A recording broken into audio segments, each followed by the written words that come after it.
Ghost Dancer. Many moons ago, when the world and its people were still young, and the crows were as white as snow, there lived a man of our nation called Hayamovi.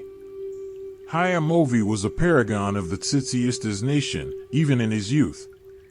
He belonged to a starving people, plagued by the mischief of the white crows. Every year, when the buffalo gather in the fields, the people would send out their hunters and warriors in hopes of securing food and nourishment from the beasts. To the grief of the people, the buffalo were always warned in time. The white crows would land upon the shoulders of the grazing beasts and call to them, "Cousins, the hunters are coming, save yourselves." The beasts would hear this and stampede, and the people went without food. It was then that the people called a meeting to decide what to do about this ever-growing issue. Now, among the birds was a large one, twice the magnitude of the other birds, who served as their leader. One elder suggested that they capture this bird and teach it a lesson. He brought out a large, heavy buffalo skin, tipped with horns, and laid it out. They decided that they would send someone out, disguised as a buffalo, to get this bird. Hayamovi volunteered. It was later that Hayamovi crept low through the grass and joined the herd of buffalo. He dipped his head low and pretended to graze. The hunting team followed him from a distance, and when the white crows, who were soaring above the herd, saw these hunters, they dove from the clouds above to warn their cousins below. As usual, they landed on the beasts and announced, "Cousins, the hunters are on the move. See them creeping through the grass? Run, run."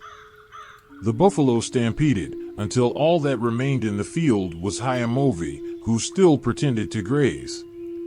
Finally, the large white bird landed upon his shoulder and cawed, "Cousin, are you deaf?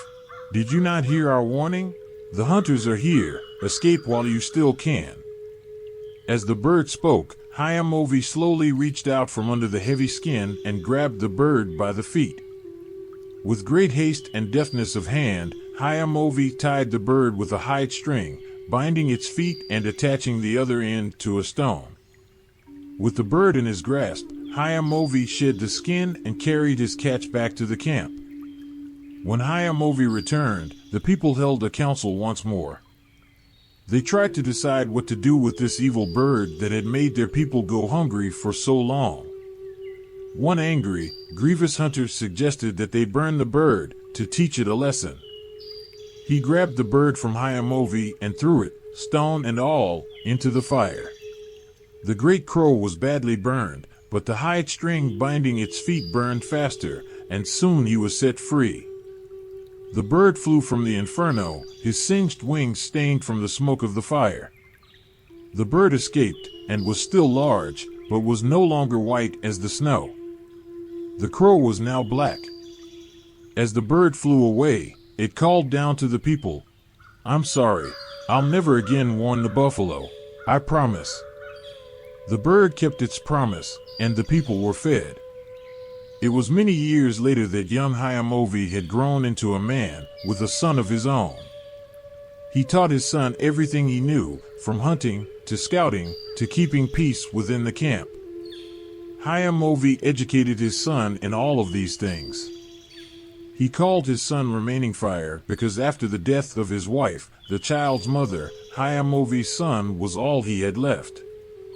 One day, Hayamovi and Remaining Fire went out very far ahead of the camp scouting for the return of the buffalo. This was a long journey and required much patience and effort.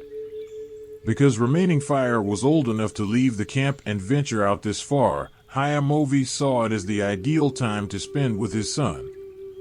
The two were crossing a creek under the watchful glare of the sun when suddenly Hayamovi heard something rustling through the trees. Closing his eyes and concentrating, Hayamovi tried to distinguish between the sound he heard and the water rushing around his ankles through the creek. His son stopped next to him and asked him what was the matter. Hayamovi silenced the boy and opened his eyes in the direction of the sound. All at once, The silence and serenity of the creek was shattered by a blood-curdling war cry from just ahead of them. From behind a tree emerged a beast of a man, wielding 2 tomahawks. The man was of an unnatural height, clad in a bone-ribbed leather shirt and pants, with a short black mohawk atop his head, and a blood-red handprint upon his face. He glared at Hayamovi with the spirit of murder burning in his eyes, and cast a tomahawk down at him. The sharpened edge of the bone blade sliced through Hayamovi's shoulder, causing him great anguish. Before his pained eyes, Hayamovi watched as the man was joined by 2 others in similar dress. Hayamovi knew that these men were Pawnee, the most brutal and savage of all people. The man jumped down into the creek and cast his second tomahawk into Hayamovi's side, where it stuck. Hayamovi fell, landing hard upon the slippery rocks below. Soon he was pinned down by one of the warriors, so he called for his son to run and escape. It was too late for Remaining Fire, who had already been surrounded by the other 2. Hayamovi watched in horror as they slayed his son, and after the nightmare was over, the Pawnee left him for dead, and the silence and serenity of the creek was restored. Hayamovi lay there for a very long time, looking up at the sky. Barely clinging on to life, he watched as small black shapes began to swirl around in the blue above him. The number of shapes grew, and soon he realized that they were crows. The crows flew around him, shedding their feathers down on him, creating a blanket for him, keeping him warm as the sun set. Upon those cold, slippery stones in the mud he lay, water rushing around him as his wounds healed. The crows kept a watchful eye over his recovery, and soon he felt ready to stand up again. He rose to his knees, but lost his balance and fell again. He dug his fingers into the mud and smeared it over his face, pulling his hair back with it. He tore a strip of hide from his shirt and made a headband out of it, and without thinking, gathered the feathers around him and slipped them into the band. He let the feathers cover his head, and some draped down over his face. At last, he rose to his feet and began to walk again. He started with a limp, his strength failing him. He started out into the forest and back to his camp. The darkness of the night fell upon him, and just when he thought he could go on no longer, something fell from the sky and landed at his feet. It was a sling rat, he realized. He looked up and saw that the crows were still silently circling above him. They had caught the animal and provided food for him. He built a small fire in the forest and cooked the rat and ate it, his strength soon returning to him. When he had been fed, he found that he could walk upright and move very quickly. He covered ground with ease this way, oftentimes running right past obstacles in the forest that would normally have slowed him down. It was then that he saw the distant twinkling lights of a campfire. He relaxed, recognizing this as his nation's camp. He approached it, ready to bring his people the bad news. As he neared the camp, he noticed that something was very wrong. The people around the fire were not his own, they were Pawnee. He saw no familiar faces, only the red war paint and black mohawks of the savage people. He hid behind a tree and spied on them, realizing that this place had been taken over. It was then that he saw the bodies of his former brethren strewn about the camp, some slain and others left for dead. He gnashed his teeth tightly, all of his anger and pain boiling over. In his rage, he accidentally knocked over a stone and caught the attention of one of the savages. The rage in his blood froze into fear as the warrior moved to investigate the sound. Soon the man would be upon him, and he would be discovered. It was then that one of the crows overhead let out a loud caw, catching the eye of the savage just in time. Hayamovi seized the opportunity and ran out of his hiding place to escape. Just then the man turned his head and looked directly at him, but did not react. He merely stood there, as if Hayamovi were merely a gust of wind. Hayamovi froze dead in his tracks and stared at the savage with his eyes wide. The savage merely shrugged and walked away.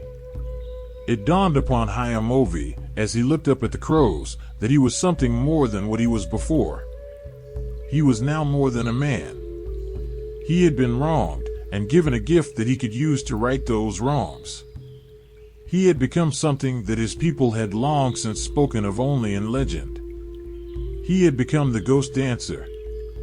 Hayamovi crept through the branches of the trees, perching lightly upon them like a hunting bird, and watched the patrolling Pawnee below. They were looking for something, more survivors, Hayamovi thought. He dropped down from his perch and moved with the speed of the wind through the camp, completely unseen by his enemies. The Pawnee were absolutely oblivious to his presence, and he knew that he could kill as many of them as he wished. The crows kept a watchful gaze above him, cawing whenever a foe came near, and alerting Hayamovi to their positions. Keeping low, Hayamovi ducked into a tent. In the tent, he found his surviving brethren hiding from the Pawnee. They could not see him, but he would save them. He found some weapons that they were storing there. He picked up 3 bone-bladed tomahawks, like the ones that had taken his old life and the life of his son, and took them out of the tent.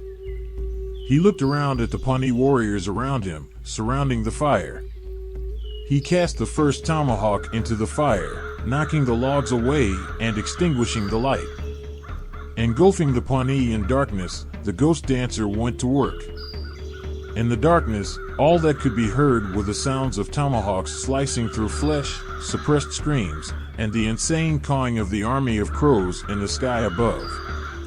None of the warriors in the camp knew that anything was wrong, as the sounds of battle were entirely drowned out by the deafening cries of the multitude of crows. The ghost dancer carved a path through the Pawnee warriors. When the rest of the savages saw what was happening, they were so afraid that they ran from the camp without taking any of their belongings. In the morning, the survivors of our nation crawled out from the tent and into the light. The ghost dancer watched, unseen by those he had saved. When he was certain that his people were safe, he left the camp and set out into the forest once more, an army of crows following close by.